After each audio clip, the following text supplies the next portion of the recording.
Assalamualaikum warahmatullahi wabarakatuh. Alhamdulillah, wassalatu wassalamu ala rasulillah, wala hawla wala quwwata illa billah. Asyhadu an la ilaha illallah wahdahu la syarika lah, wa asyhadu anna Muhammadan abduhu wa rasuluh. Amma ba'du. Alhamdulillah, kita bersyukur kepada Allah Subhanahu wa taala atas segala nikmat yang Allah karuniakan kepada kita. Nikmat sehat, nikmat iman dan Islam, dan nikmat-nikmat yang lainnya, sehingga kita tidak dapat menghitungnya. Kata Allah, wa in ta'uddu ni'matallahi la tuhsuha. Jika kalian menghitung-hitung nikmat dariku, maka kalian tidak akan sanggup, kalian tidak akan mampu untuk menghitungnya. Kemudian Bapak Ibu, marilah kita memperbanyak syukur agar Allah selalu menambah nikmatnya untuk kita. Sebagaimana juga firman Allah, la in syakartum la azidannakum wa la in kafartum inna azabi lasyadid. Jika kalian bersyukur, kata Allah, akan aku tambah nikmat kepada kalian. Jika kalian kufur, tidak mau bersyukur, maka tunggulah azab yang sangat pedih. Kemudian Bapak Ibu kaum muslimin, kita memperbanyak salawat kepada Nabi kita Muhammad sallallahu alaihi wasallam. Allahumma salli wa sallim wa barik ala Muhammad. Allah dan para malaikatnya bersalawat untuk Nabi kita, dan salawat kita sekali saja Allah balas 10 kali. Dan begitu banyak fadilah-fadilah bersalawat kepada Nabi kita Muhammad sallallahu alaihi wasallam. Bapak Ibu saudaraku jamaah yang dirahmati Allah Subhanahu wa taala, ketika kita berdakwah menyampaikan agama Allah, maka ada sebagian orang yang berkata, dakwah itu yang biasa-biasa saja. Dakwah itu jangan menyinggung. Dakwah itu yang lembut-lembut saja. Jangan ngelarang-ngelarang. Jangan menyinggung. Jangan bahas yang haram-haram.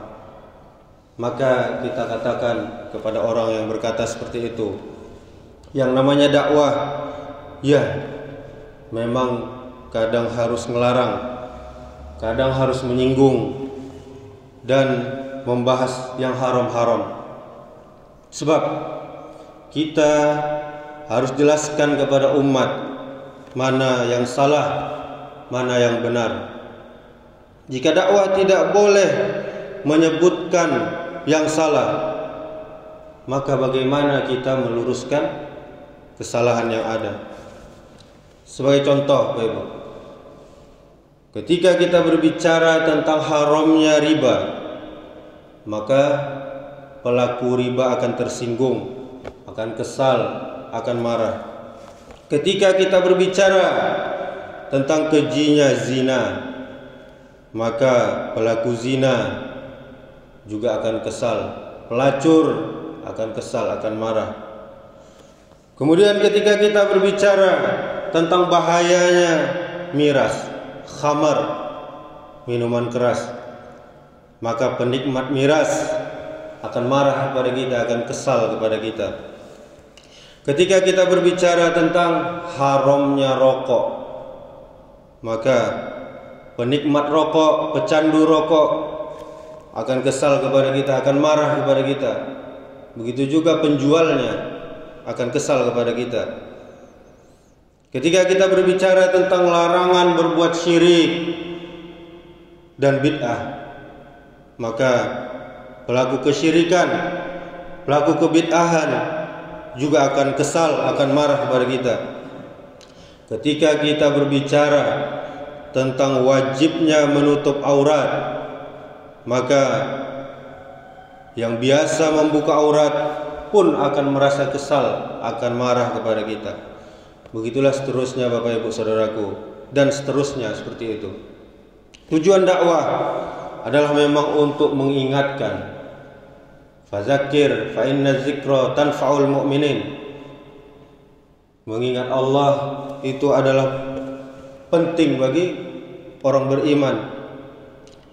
Dan di situ pasti akan ada saja orang yang tidak suka, orang yang kesal, orang yang marah dengan apa yang kita sampaikan kepadanya.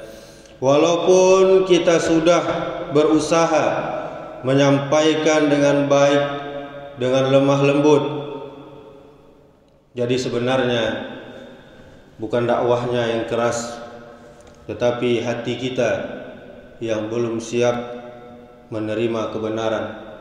Sebab Bapak Ibu, dakwah selembut kapas pun dan sehalus sutra pun akan tetap terasa tajam, terasa seperti duri bagi mereka yang menolak kebenaran. Rasul kita sallallahu alaihi wasallam pernah bersabda, "Wallahi la an yahdiyallahu bika rajulan wahidan khairun laka min an yakuna laka humrun na'ami." Kata Rasulullah, demi Allah, sungguh satu orang saja diberi petunjuk oleh Allah melalui perantaraanmu, melalui kita semuanya, maka itu lebih baik daripada unta merah. Begitulah kata Nabi kita.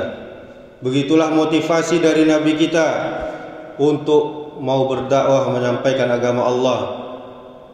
Di hadis tadi menyebutkan bahwa saat kita menjadi perantara seseorang dalam memperoleh hidayah Allah, yaitu berdakwah, maka hal ini lebih baik daripada unta merah, kata Rasulullah. Unta merah kalau kini Pak Ibu itu setara jo Alphard, oto mewah, oto mahal. Begitu mulianya sehingga kegiatan berdakwah itu sangat berharga.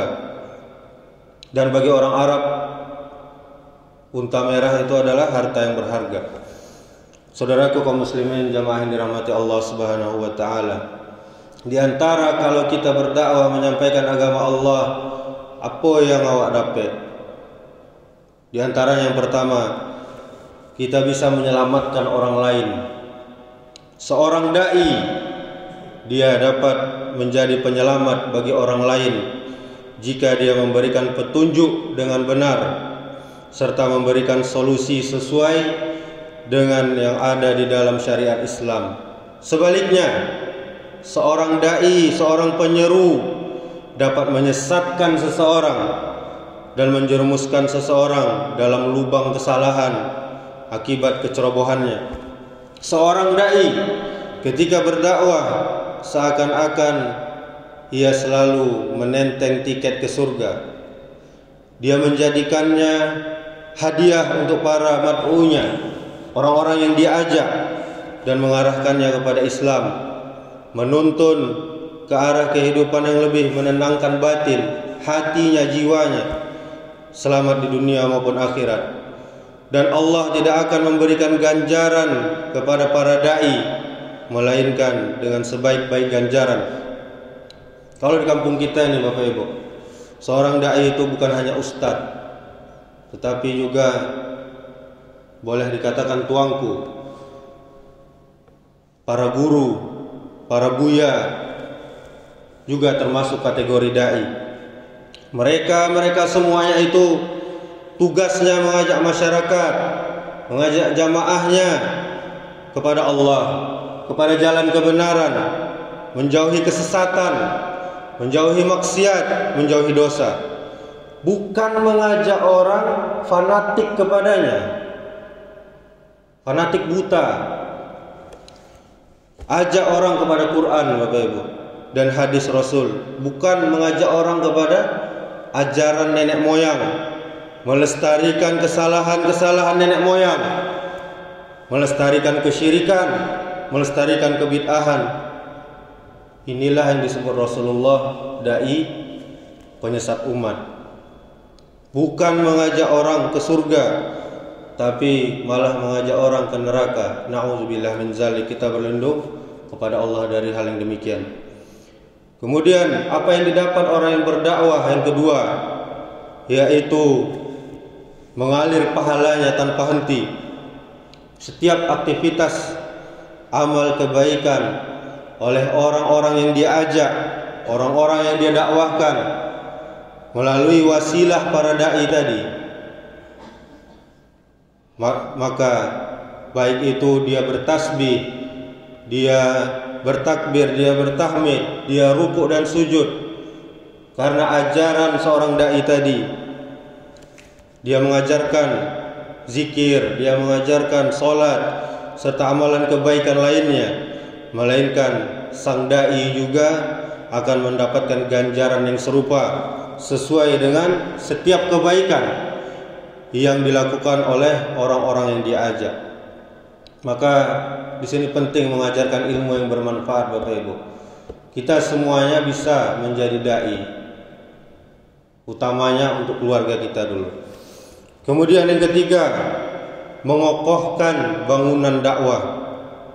Seorang dai itu memang memiliki keharusan untuk melakukan dakwah dengan pedoman dua: amar ma'ruf, mengajak orang kepada yang baik, kemudian nahi mungkar, mencegah orang dari perbuatan mungkar. Dan tidak hanya seorang dai, Bapak Ibu, semua manusia memiliki kewajiban dan juga hak untuk melakukan kebaikan dalam bentuk apapun, dimanapun dan kapanpun, sesuai hukum yang berlaku. Setiap kebaikan akan dibalas dengan kebaikan, begitupun sebaliknya, kejahatan juga dibalas dengan kejahatan. Namun setiap kebaikan tidak dianjurkan. Ketika kita berbuat kebaikan, tidak dianjurkan untuk mengharap balasan kebaikan pula, karena ini bersinggungan dengan definisi ikhlas. Kita harap saja ganjaran dari Allah Subhanahu wa taala. Bapak Ibu, orang kaya dia bisa berdakwah dengan hartanya, dengan apa yang dia miliki. Orang yang berkuasa, pemerintah, penguasa, dia bisa berdakwah dengan kekuatannya dan kekuasaannya.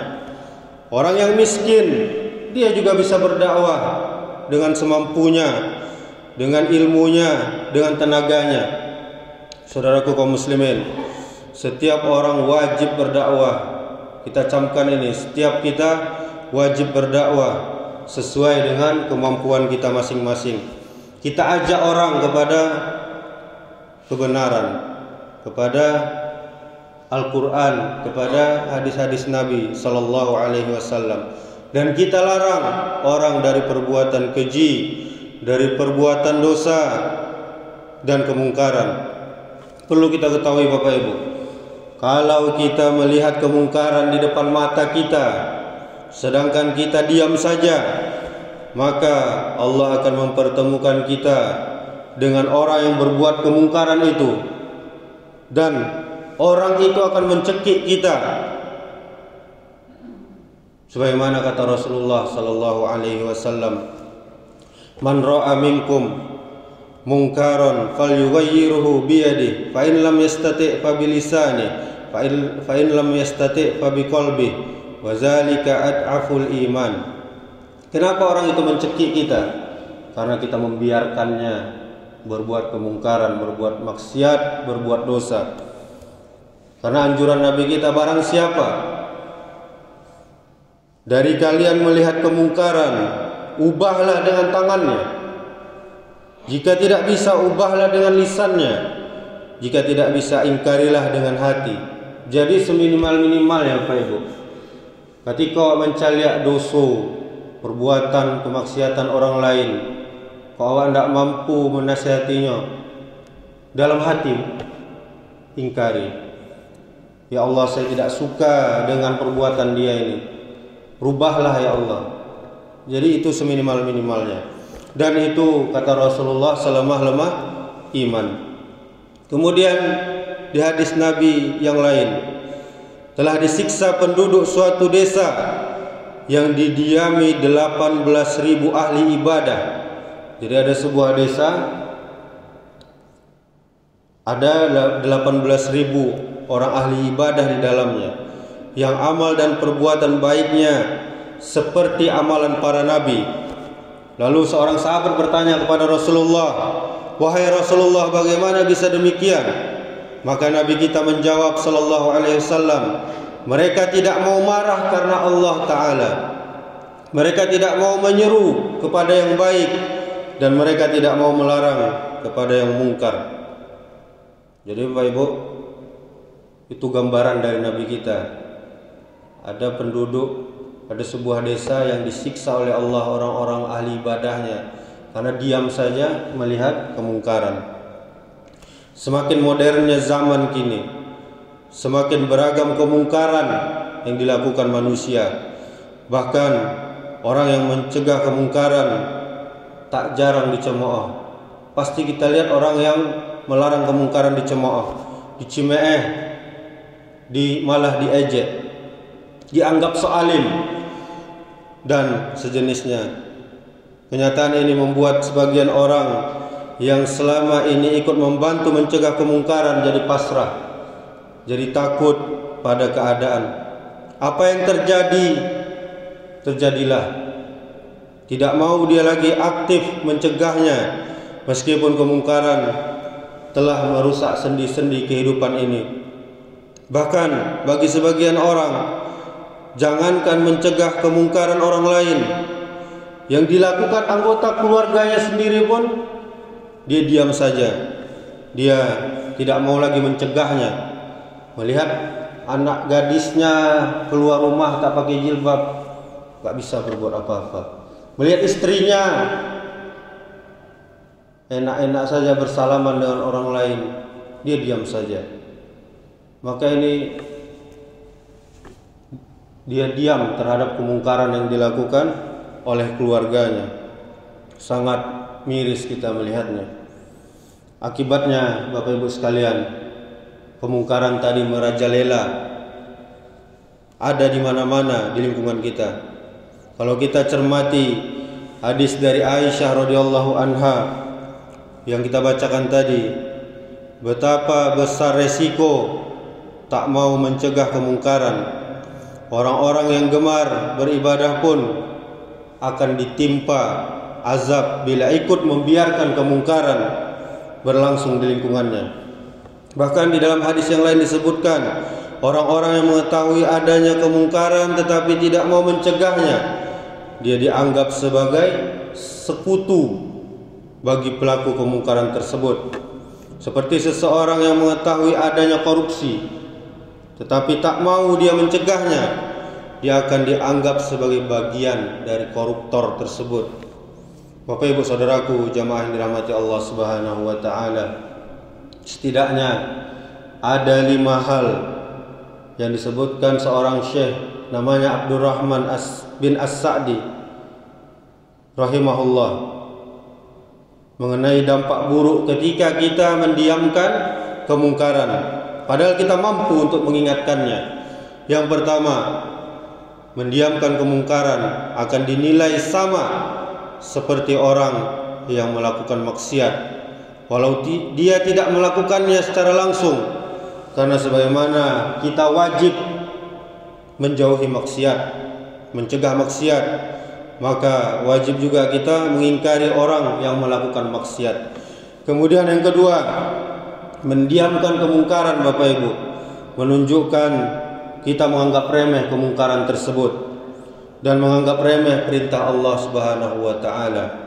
Kemudian yang ketiga, kalau maksiat didiamkan, maka perbuatan tersebut makin merebak, merajalela, ada di mana-mana.